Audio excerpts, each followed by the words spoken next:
Hello, this is Angela with the Rec Innovation Lab. I just want to go through our approved vendor process here today. Our approved vendor process has 3 steps to it. The first step is prior to the work being completed or the service being provided. Step 1, we will need you guys to complete a W-9 and a supplier intake form. When you submit that to us, then we can submit that to the school to get you approved as the approved vendor. After that is approved or in the process of being approved, we will send to you the scope of work document or need you to complete a scope of work, excuse me. You will also need to complete a consultant agreement and provide us with an invoice. Then once these items are submitted, we will submit them to the college and we will hear back of whether or not they've been approved.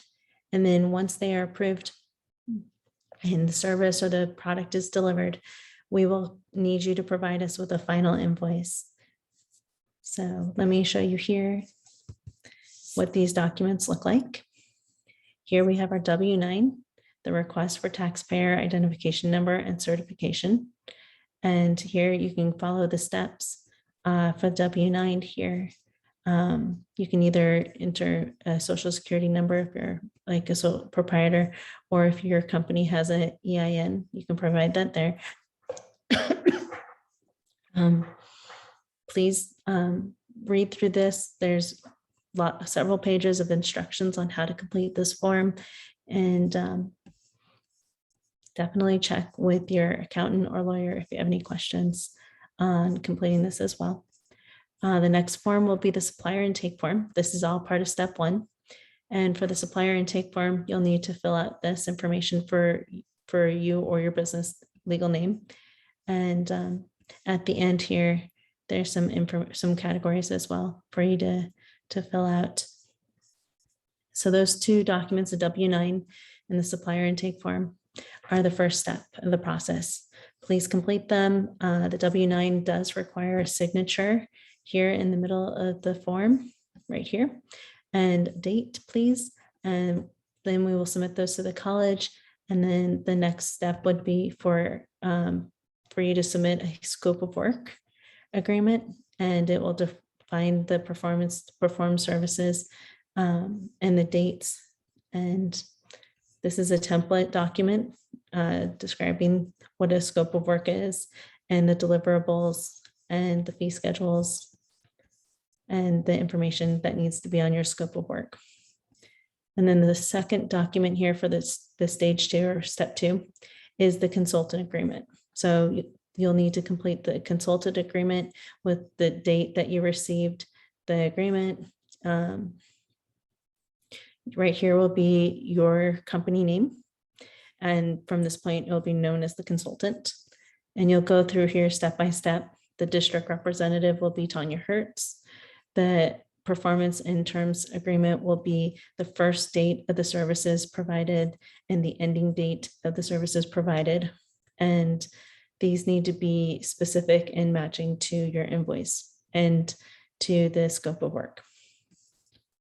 Here's the dollar amount on page 2. You're going to write this out as the dollar amount, and then you'll put the numerical part over here in this field on the right. And then on page 3, for the district, this is going to be the point of contact will be Tanya Hertz. The campus will be Miramar College, and our address 10440 Black Mountain Road, San Diego, California 92126.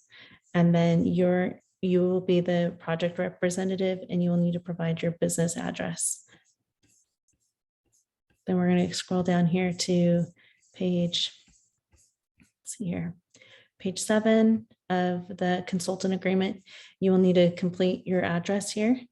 Under consultant, your name will be here for the authorized representative, and you will need to provide your email address and the date.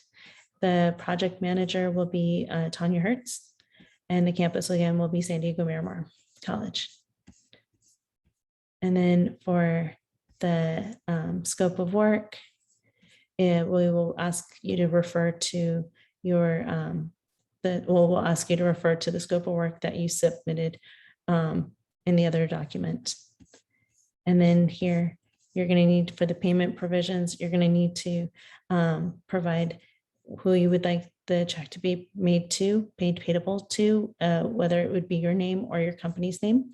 And it needs to say that it's going to be net 30 and the terms as far as payment go. And we can complete that for you or give that information based on the scope of your project. So those are the 4 documents that we will need you to complete for the approved vendor process. And we will need a invoice for you in the beginning, and see here on step 2, to submit with the scope of work and the consultant agreement. And then after the work is completed, we will need a final invoice. So I hope this helped clarify the steps needed in the approved vendor process. Please feel free to reach out to me or Tanya Hertz here at the Rec Innovation Lab. Thank you very much.